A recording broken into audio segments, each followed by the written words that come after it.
Bonjour et bienvenue. Aujourd'hui, on va plonger dans le monde fascinant des actions mécaniques.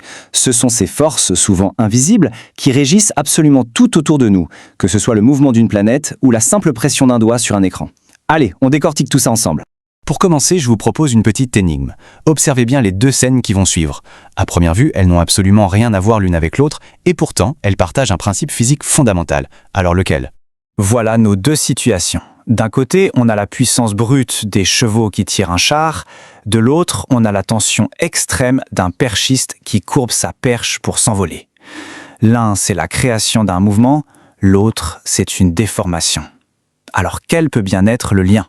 Et la réponse, c'est l'action mécanique. Et oui, dans les deux cas, on a un corps qui exerce une action sur un autre et ça provoque un changement. C'est vraiment le concept clé qui va nous guider tout au long de cette analyse. Alors, pour être précis, qu'est-ce qu'une action mécanique ? C'est n'importe quelle cause capable de faire l'une de ces quatre choses.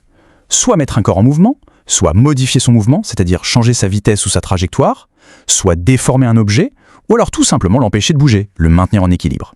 Et il faut savoir que dans chaque interaction de ce type, il y a toujours deux rôles bien définis. On a d'abord l'acteur, c'est celui qui agit, dans nos exemples c'était le cheval ou l'athlète. Et puis on a le receveur, c'est celui qui subit l'action, donc la charrette ou la perche. C'est une relation de cause à effet, toute simple.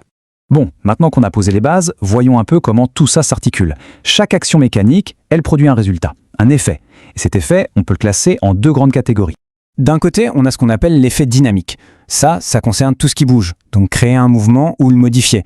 Et de l'autre côté, on a l'effet statique. Celui-là, il ne crée pas de mouvement, mais il va soit déformer un objet, soit le maintenir complètement immobile en équilibre.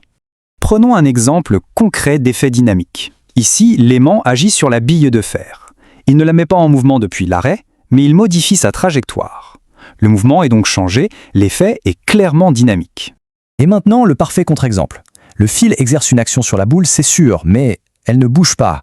L'action du fil vient simplement contrer la gravité et maintenir la boule en équilibre. Pas de mouvement, c'est donc un effet statique. Ok, on a vu les effets, maintenant on va s'intéresser à la manière dont les actions s'exercent. Et la première grande famille, c'est celle qu'on expérimente tous les jours, les actions de contact. Ici, la règle étant de plus simple.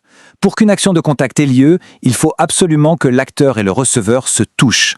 Pousser, tirer, tenir, tout ça, ça nécessite un contact physique. C'est aussi simple que ça. Mais attention, même quand il y a contact, il y a des nuances. Soit l'action s'applique sur une zone minuscule, quasiment un point, dans ce cas on dit qu'elle est localisée. Soit elle s'étale sur une grande surface, et là on dit qu'elle est répartie. Regardez cet exemple.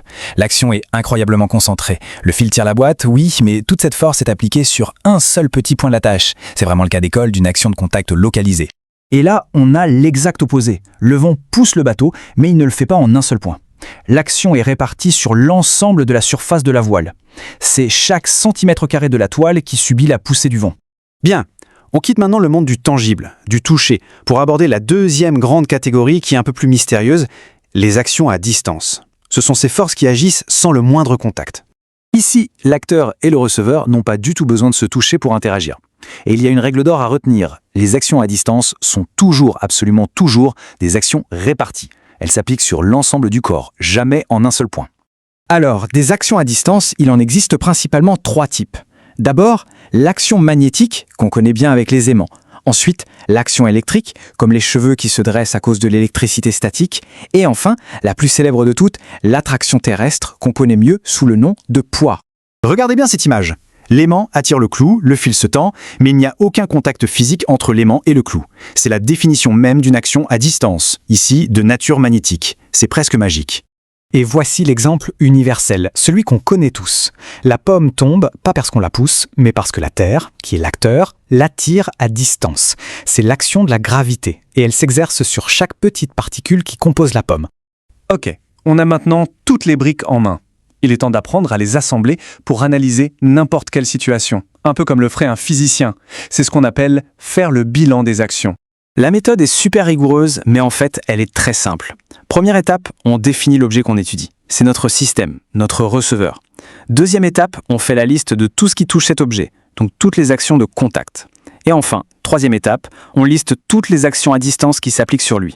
Allez, mettons ça en pratique avec ce cas d'école. On a une boule en fer.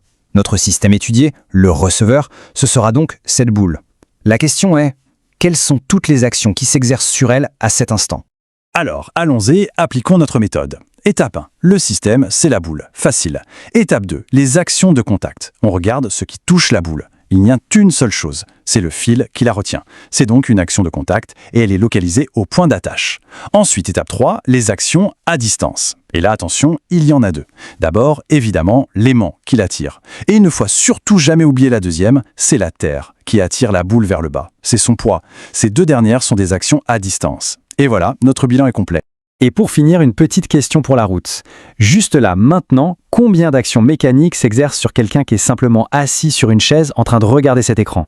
La réponse est bien plus complexe qu'on pourrait le croire. C'est un bon exercice de réflexion.